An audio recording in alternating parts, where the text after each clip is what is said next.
Alors là, Emma Chotard va nous parler des techniques de radiologie interventionnelle pour les métastases osseuses. Emma est assistant dans mon ancien service, puisque j'ai quitté la Salpêtrière depuis le 1er septembre. Monsieur le Président, Monsieur le Professeur Chiras, merci de me donner l'occasion de parler donc de nouveautés en radiologie interventionnelle des métastases osseuses. Le professeur Clarençon, qui devait faire cette présentation, s'excuse bien sûr pour son absence. Il y a un imprévu majeur. Donc je profitais de ce topo pour vous présenter trois thématiques. Premièrement, la vertébroplastie pour les localisations rachidiennes difficiles, en particulier la première vertèbre cervicale et les condyles occipitaux.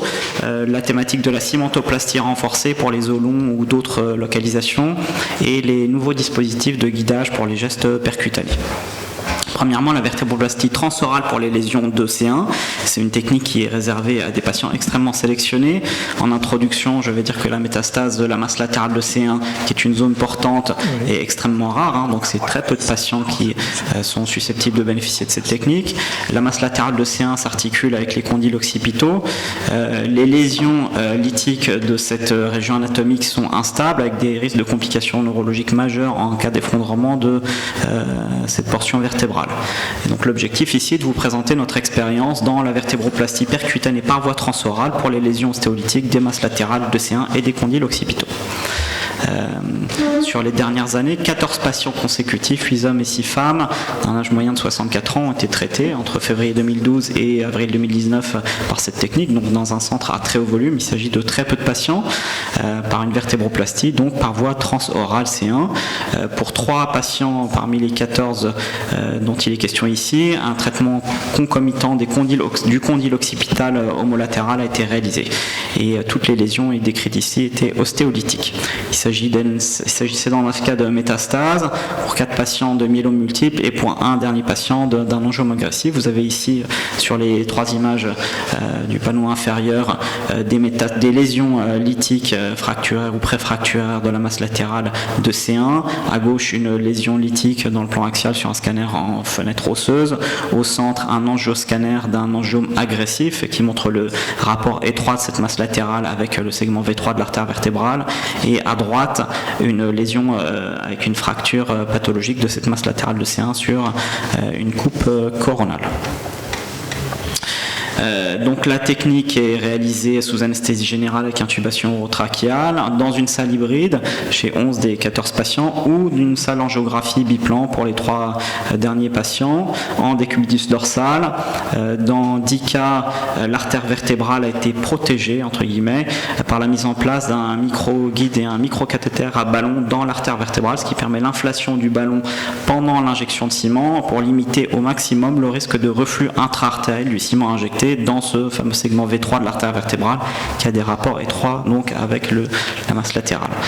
Le geste est réalisé en condition d'asepsie chirurgicale avec une exposition de la paroi postérieure de l'oropharynx avec un écarteur de Boyles-Davis, des trocars de vertébroplastie standard de 11 gauges et de 125 mm de long avec une ponction paramédiane qui est réalisée sous contrôle scopique de face et de profil, soit de façon séquentielle sur une salle monoplan, soit de façon simultanée en salle biplan.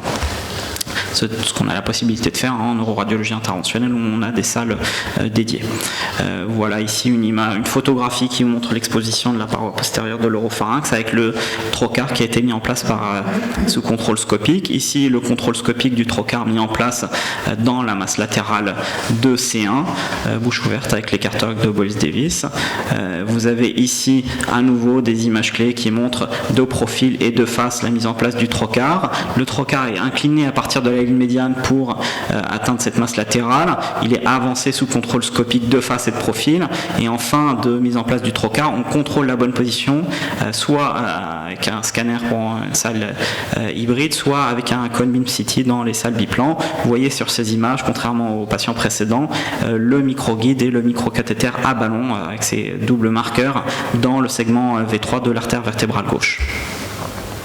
Et vous avez ici le trocar donc, qui est positionné dans la masse latérale de C1 et à nouveau le rapport étroit de cette masse latérale avec le segment V3 de l'artère vertébrale avec le guide qui est ici dans cette artère. Un bolus d'héparine est réalisé avant l'inflation du ballon et l'injection de ciment.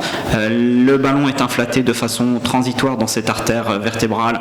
Dans l'immense majorité des cas, l'artère vertébrale contralatérale est de calibre suffisant pour suppléer à cette occlusion temporaire. On le vérifie bien sûr angiographiquement avant l'inflation du ballon.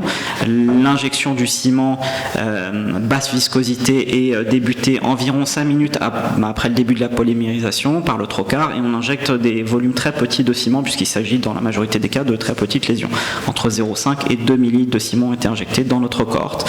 Voilà le contrôle final scopique qui montre le bon remplissage de la lésion lytique de la masse latérale gauche chez ce patient de facette profil et ici le contrôle scanographique en coupe axiale, sagittale et coronale. L'efficacité antalgique de cette technique est relativement importante avec une baisse moyenne des douleurs sur l'échelle visuelle analogique de 6,5 en moyenne. Il n'y a eu aucune récidive locale des lésions traitées et les fuites de ciment comme dans la majorité des situations de vertébroplastie sont fréquentes, 9 cas sur 14 dans l'immense majorité des cas de la vertébroplastie en général et de la vertébroplastie transorale. Ces fuites sont totalement asymptomatiques. Il s'agit en général de fuites dans les parties molles paravertébrales ou de petites fuites sous muqueuses sur le trajet du trocar.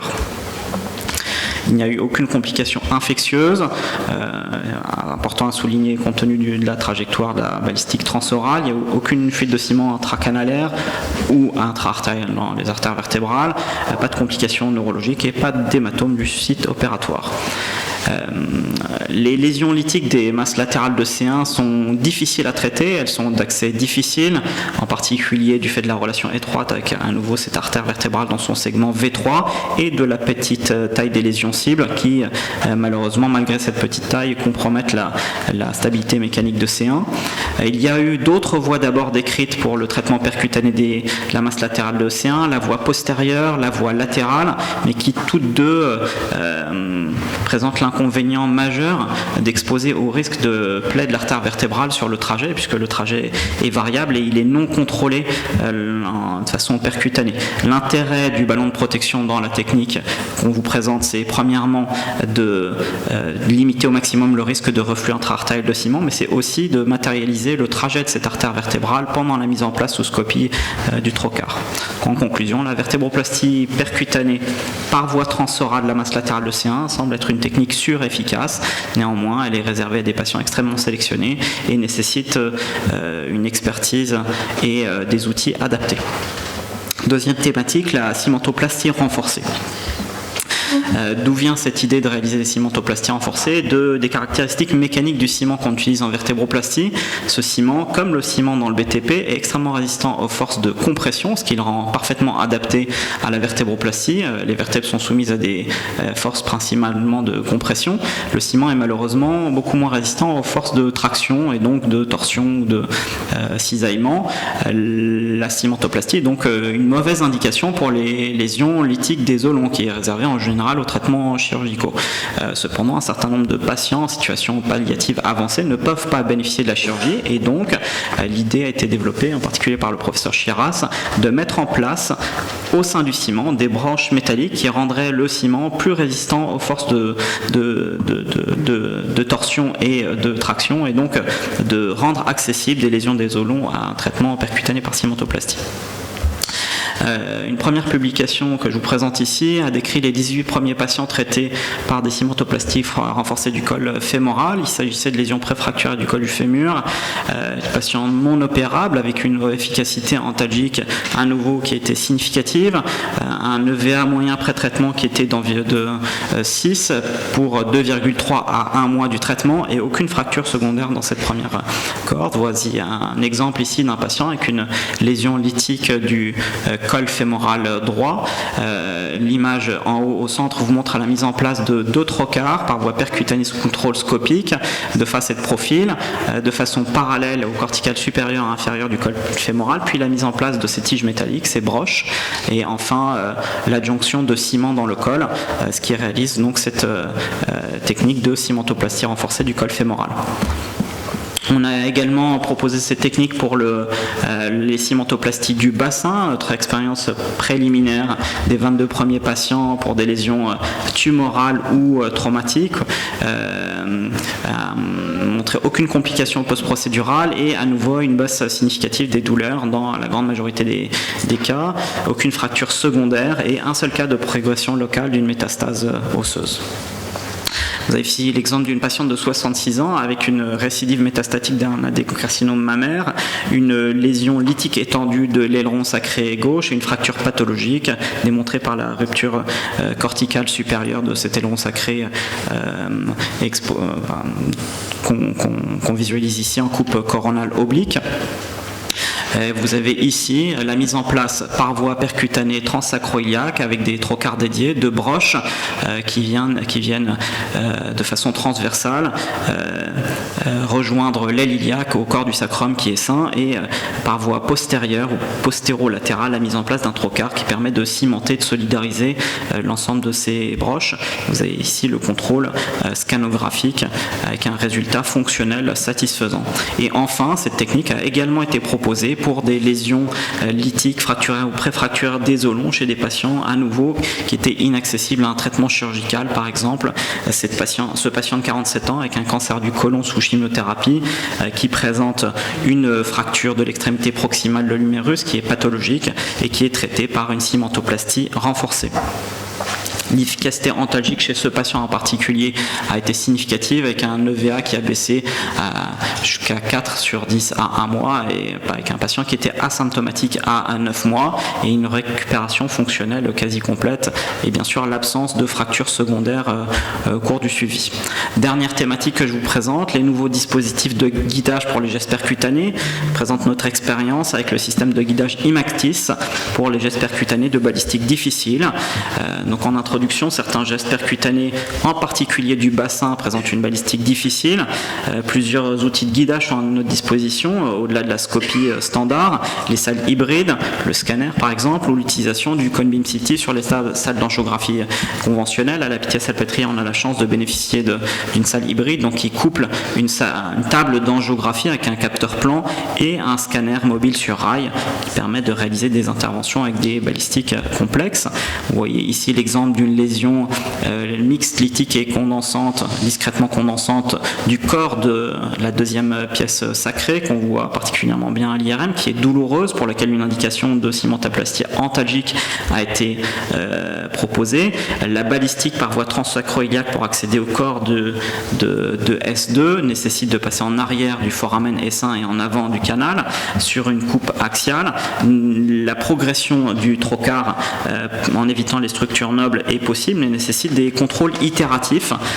Vous avez ici le contrôle final sous scopie qui montre la bonne position du trocar et ensuite la cimentoplastie qui, dans ce cas particulier, était efficace sur les douleurs.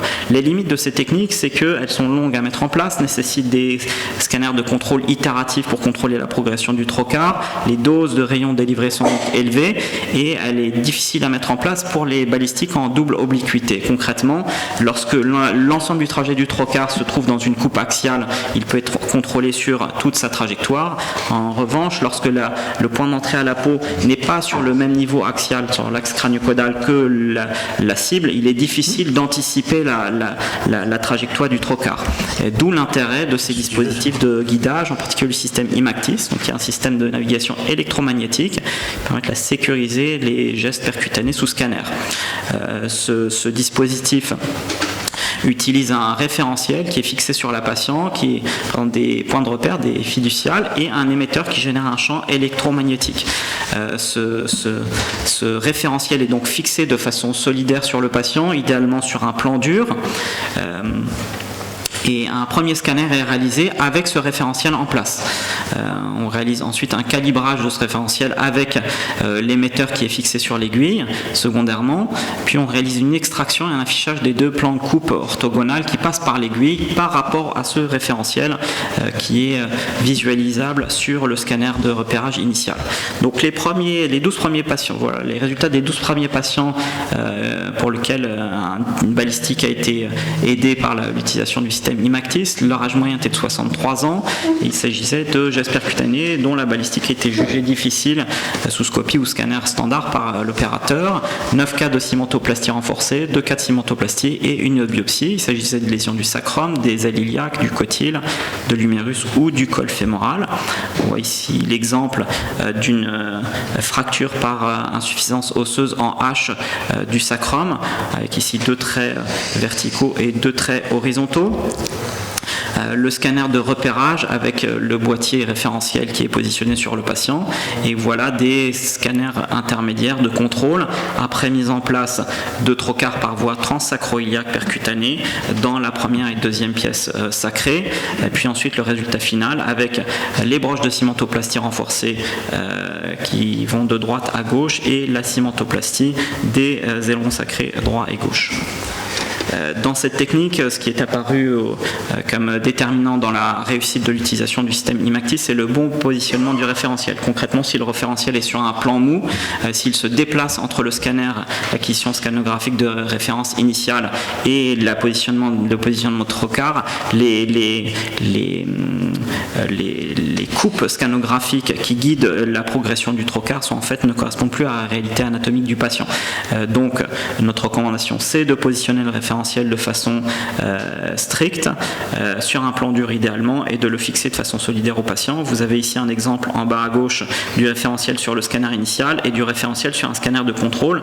Le déplacement secondaire de ce référentiel explique les erreurs de trajectoire sur ces premières expériences. Donc, malgré tout, il n'y a eu aucun échec technique lors de l'utilisation de ce dispositif. Le temps de scopie moyen était de 16 minutes avec des doses de rayons délivrées qui étaient acceptables, aucune complication symptomatique, une seule fuite de ciment dans les parties molles pour les 12 premiers patients traités. Donc en conclusion, il s'agit d'un outil de guidage intéressant pour les gestes osseux percutanés de balistique difficiles, avec un potentiel pour réduire les temps de scopie et les doses d'irradiation, un potentiel également en termes pédagogiques pour la formation des jeunes opérateurs et dans des situations spécifiques.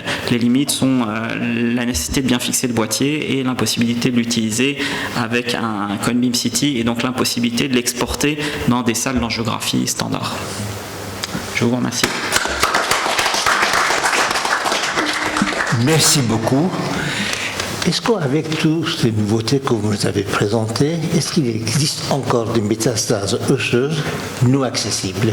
Je ne pense pas qu'il y a... Enfin, il y a des métastases osseuses pour lesquelles la chirurgie est une indication, mais des métastases pour lesquelles il y a une impossibilité, si l'indication est retenue, de réaliser un geste percutané, je n'en vois pas. Non, oui, pas. Voilà. Très bien. Est-ce que vous avez d'autres questions à poser? Vas-y, Jacques. Je vais répondre à ta question.